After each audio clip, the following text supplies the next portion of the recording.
அஸ்ஸலாமு அலைக்கும். Hi friends, இன்றைக்கி ஈவினிங் மினி விளாக் பார்க்கலாமா? வாங்க பார்க்கலாம். பிள்ளைங்களுக்கு ஒரு 3:30க்கு பேரண்ட்ஸ் மீட்டிங் சொல்லியாச்சு ஃப்ரெண்ட்ஸ். அதனால் அங்கே போயாச்சு. வரக்கூடிய வழியில் மளிகை ஸ்டோரில் பார்த்தீங்கன்னா மிளவத்தல் பொடி, வீட்டில் கொத்தமல்லி பொடிலாம் காலி ஆகிட்டு, சரி அங்கே தானே வரத வழி தானே அப்படின்னுட்டு மிளவத்தல் 1 கிலோவும், கொத்தமல்லி 1 கிலோ, 100 சீரகமும், கொத்தமல்லி ஒரு கிலோ போடும்போது 100 சீரகம் போட்டோம்னா கரெக்டாக இருக்கும். மீன் குழம்பு, கறி குழம்புக்கெல்லாம் வச்சுக்கலாம். அதனால் வந்து பொடி திரிச்சிடலாமா அப்படின்னுட்டு பிள்ளைங்க வேறு ஸ்கூல் வேனில் வந்து போயிருப்பாங்க வீட்டுக்கு. அதனால் அவங்களுக்கு டீ போட்டு கொடுக்கறதுக்காக இந்த கேக்கும் அதோட ஒரு முறுக்கு பாக்கெட்டும் வாங்கியாச்சு. பிள்ளை மிச்சர் சாப்பிடுவாங்க, அதனால் அவங்களுக்கு மிச்சரும் வாங்கிட்டு அப்படியே பில்லு போட்டுடலாமா அப்படின்னுட்டு பில்லு போட்டு அப்படியே ஊருக்கு கிளம்பியாச்சு. அதுக்கப்புறம் பார்த்திங்கன்னா எங்கள் ஊர் கிராமம் தானே, அங்கே வந்து நல்லா வயக்காடு பச்சை பசேன்னு இருக்குது ஃப்ரெண்ட்ஸ் இருந்துச்சு. ஈவினிங் போல் அது ஒரு வீடியோ எடுக்கவே நல்லாவே இருந்துச்சு.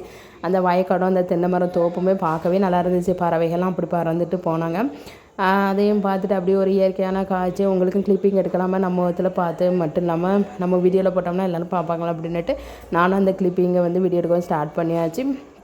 அங்கே மாங்காய் தோப்பு, வயக்காடு, அதுக்கப்புறம் பார்த்திங்கன்னா வாழைத்தோப்பு எல்லாமே இருந்துச்சு ஃப்ரெண்ட்ஸ். அந்த ஈவினிங் போல் நம்ம வந்து ட்ராவல் பண்ணுறது நல்லா தான் இருக்கும். கொஞ்சம் மைண்டுக்கு ரிலாக்ஸ்டாக இருக்கும். வீட்டில் எவ்வளோ டென்ஷன் இருந்தாலுமே நம்ம இந்த ஃப்ரீயாக மைண்டை வச்சுக்கிட்டு நம்ம இயற்கையான காட்சியை பார்க்கும்போது நம்ம மைண்டே அப்படி மாறிடும்.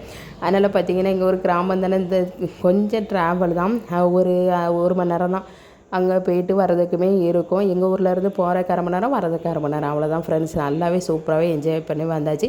எங்கள் ஊரில் பெரிய குளம் இருக்குது ஃப்ரெண்ட்ஸ். இப்போ பெஞ்ச மழைக்கு குளம்லாம் நல்லா தண்ணி பெருகிட்டு, இப்படி தண்ணி பெருகிச்சுன்னா எங்களுக்கு வந்து போர் தண்ணிலாம் நல்லா தண்ணி வரும். அதனால் பார்த்திங்கன்னா குளம் நல்லாவே பெருகிச்சு. முன்ன காஞ்சி போய் கிடந்துச்சு. இந்த குளம் பார்க்கவே நல்லா இருந்துச்சு.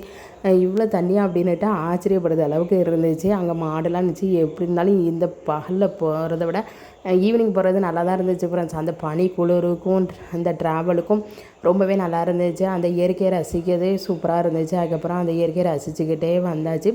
பிள்ளைங்க ஒரு பக்கம் வீட்டுக்கு போயிருப்பாங்களே அப்படின்னுட்டு அந்த ஒரு எண்ணம். அது மட்டும் இல்லாமல் கிடைக்க சான்ஸில் நல்லபடி பார்த்துட்டு என்ஜாய் பண்ணிட்டு வந்தாச்சு. எந்த ஒரு சிந்தனையும் இல்லாமல் ரிலாக்ஸ்டாக இயற்கையை ரசிக்கிறதே ஒரு பெரிய இதான். அதனால் வந்து அதே பார்த்துட்டு அதுக்கப்புறம் சூப்பராகவே என்ஜாய் பண்ணியாச்சு. இந்த குளத்தை பார்க்கும்போது ரொம்ப ஆச்சரியமாக இருக்குது. நானும் எத்தனை தடவை ட்ராவல் பண்ணி போய்கிட்டு இருக்கேன்.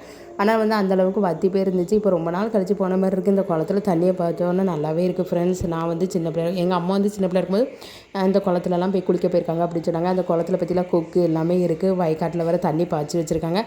ரொம்பவே அற்புதமான காட்சியை பார்த்துட்டு அப்படியே வீட்டுக்கு வந்தாச்சு.